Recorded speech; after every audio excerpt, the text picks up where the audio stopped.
Hello दोस्तों, एक बार फिर से आपका स्वागत है मेरे YouTube चैनल में। मेरा नाम है अमोल और आज के वीडियो में मैं एक बहुत कंट्रोवर्शियल और सेंसिटिव टॉपिक के बारे में बात करने वाला हूँ। जी हाँ, मैं प्लेसमेंट्स एंड प्लेसमेंट कमेटी के बारे में बात करने वाला हूँ। अब YouTube में बहुत कम है वीडियोस जो इस पर्टिकुलर टॉपिक के बारे में बात करते हैं और शायद ही कोई वीडियो होगा जो इतना डिटेल में इस सेंसिटिव टॉपिक के बारे में बात करेगा।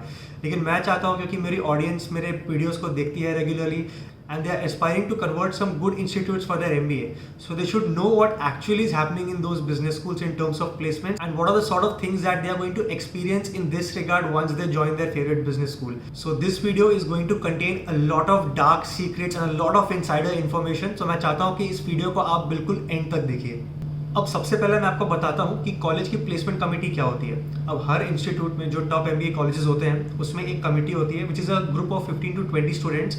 एक प्रोसेस होता है कॉलेज ज्वाइन करने के बाद जिसमें आपको 15 to 20 स्टूडेंट्स उस पर्टिकुलर कमेटी के पार्ट बन जाते हैं और उनका काम होता है कि to try and convert companies to come on campus so that they can recruit more students from the college during summer placements and final placements. तो अब ये जो प्लेसमेंट कमेटी होती है इसमें एक जूनियर कमेटी होती है जो फर्स्ट ईयर के स्टूडेंट्स होते हैं और एक सीनियर कमेटी होती है जो सेकंड ईयर के स्टूडेंट्स होते हैं। तो जो सेकंड ईयर के स्टूडेंट्स होते हैं, जो सीनियर स्टूडेंट्स होते हैं, उनका काम होता है MBA के जो फर्स्ट स्टूडेंट्स का जो बैच है उनकी समर प्लेसमेंट्स करवाना। और जो फर्स्ट ईयर के प्लेसमेंट कमेटी के स्टूडेंट्स होते हैं उनका काम होता है जो उनके सीनियर्स है, उनकी सीनियर्स वाली बैच का उनकी फाइनल प्लेसमेंट्स के लिए कंपनीज को कैंपस में बुलाना। तो बेसिकली ये जो जूनियर प्लेसकॉम होती है और फाइनल प्लेसकॉम होती है ये साथ में काम करते हैं to ensure that the summer placement and the final placement of any business school is conducted successfully. अब ये जो स्टूडेंट्स होते हैं जो इस प्लेसमेंट कमेटी के पार्ट होते हैं, चाहे वो जूनियर प्लेसमेंट कमेटी के हो चाहे सीनियर प्लेसमेंट कमेटी के हो, उनको अपने नॉर्मल बैच से मिंगल करने का बिल्कुल चांस नहीं दिया जाता है। तो सपोज आप कॉलेज में अभी आपने एडमिशन लिया है और within 1 month you get into a placement committee, तो आप जूनियर प्लेसमेंट कमिटी के पार्ट हो, so you are not allowed to interact with the other people of your batch. मतलब आप अनऑफिशियली इंटरेक्ट कर सकते हो लेकिन they will try to create a sort of a distance with their batchmates and they stay mostly isolated. अब इसके पीछे reason ये है कि because they don't want to divulge sensitive information with regards to placement to their batchmates. तो आधे time तो ये प्लेसमेंट कमेटी वाले क्लासेस अटेंड ही नहीं करते हैं और जब वो क्लास अटेंड करते हैं then also they try to maintain distance with their peers and their batchmates and they don't try to have informal conversations with them जब आसपास बहुत सारे लोग हो। अब ऐसा क्यों होता है इवन आई डोंट अंडरस्टैंड। आप अपने बैचमेट के साथ मिंगल करके भी प्लेसमेंट कमेटी का काम कर सकते हो bye maintaining a certain level of confidentiality, लेकिन ये जो प्लेसमेंट कमेटी है जनरल में अपने बैचमेट्स के साथ भी इंटरेक्ट नहीं करती है। तो अब शुरू होता है इंटरेस्टिंग और मसालेदार पार्ट। तो अब मैं इस प्लेसमेंट कमेटी के बारे में आपको 3 बहुत इंटरेस्टिंग चीजें बताऊंगा। पहली चीज आपकी हो गई एडवांटेज इन प्लेसमेंट्स। अब ये जो प्लेसमेंट कमेटी होती है इनको एक सर्टेन लेवल ऑफ एडवांटेज तो मिलता ही है प्लेसमेंट्स में। व्हाई?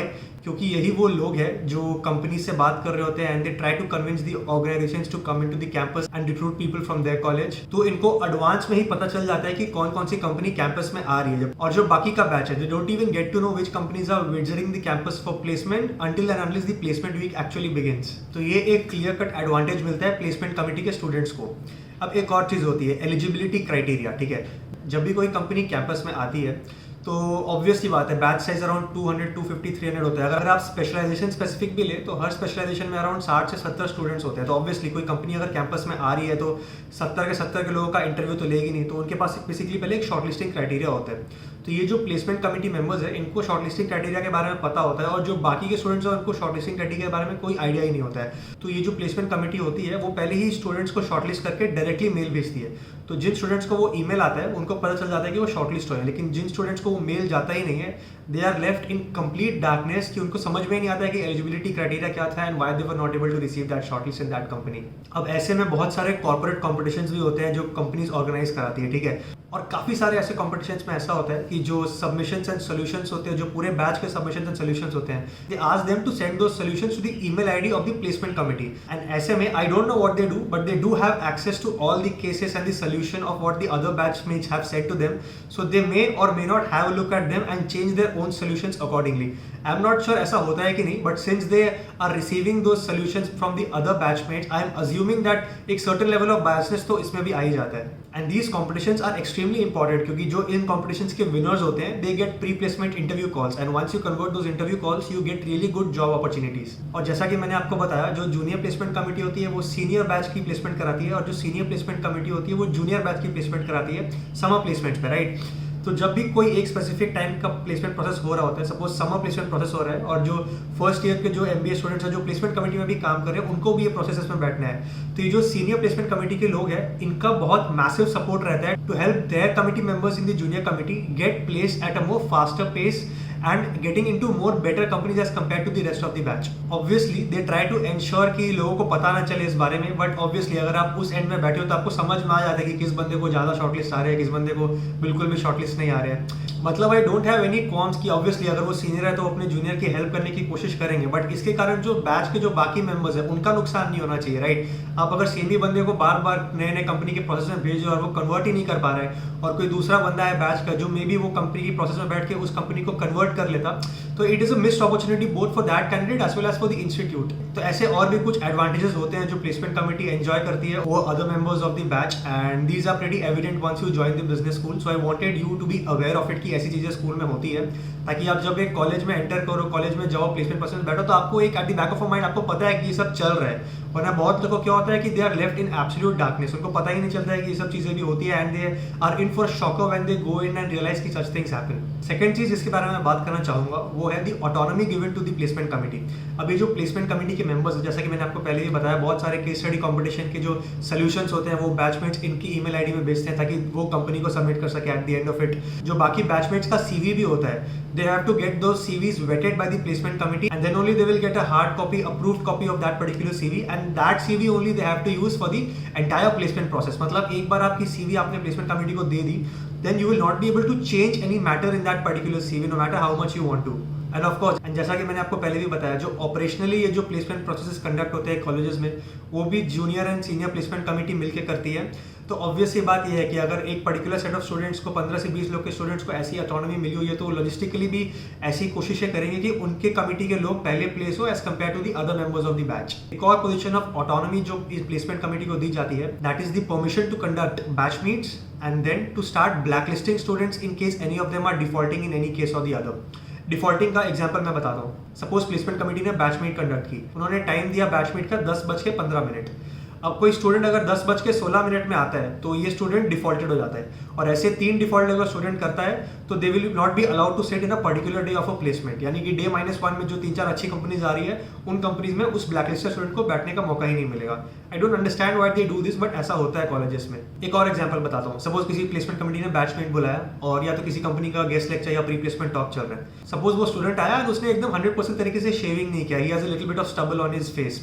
तो इस केस में भी the placement committee has the authority to put a default on that candidate and he may get blacklisted in the future. And suppose अगर इन गेस्ट लेक्चर्स में एंड प्री प्लेसमेंट टॉक्स में suppose किसी बंदे की auditorium में बैठे बैठे थोड़ी सी झपकी भी लग जाती है, मतलब जैसे आंख बंद हो जाती है, समझ जैसे बहुत लोगों के साथ होता है. अगर आप 4-5 घंटे रेगुलरली अगर आप बैठे हुए हो एक पर्टिकुलर जगह में without any motivation and without any source of entertainment, तो इंसान बोर तो हो ही जाता है. तो ऐसे में भी अगर किसी बंदे को उन्होंने देख लिया जिनकी आंखें थोड़ी बंद हो रही है तो वो भी डिफॉल्ट में आ जाता है. तो rather than being something very serious, कभी कभी मेरे को ऐसा लगता है कि ये सिचुएशंस बहुत फनी होती है कि आप इन छोटी छोटी चीज़ों के कारण आप लोगों में डर क्रिएट कर रहे हो and people who have paid 20 to 25 lakhs of fees उनको आप प्लेसमेंट प्रोसेस से डिबार करने की धमकियां दे रहे हो. मतलब आई don't know why it happens, why is this, but ऐसा एक्चुअली इन बिजनेस स्कूल्स में होता है. टॉप के 20-25 बिजनेस स्कूल्स में भी ये डेफिनेटली होता है and this is a reality. Third चीज इसके बारे में बात करूंगा regarding placement committee is that they try to induce unnecessary stress. जैसा कि मैंने आपको बताया कि ये जो कॉन्सेप्ट ऑफ डिफॉल्ट है, अगर कोई बंदी छोटी सी भी गलती करता है, 1 मिनट भी लेट आता है, अच्छी से शेविंग नहीं करता है, मे बी फॉर्मल शर्ट की जगह थोड़ा उसने सेमी फॉर्मल टाइप का शर्ट पहन लिया, ये सब छोटी मोटी गलतियों के कारण भी वो लोगों को डिफॉल्ट करने लग जाते हैं.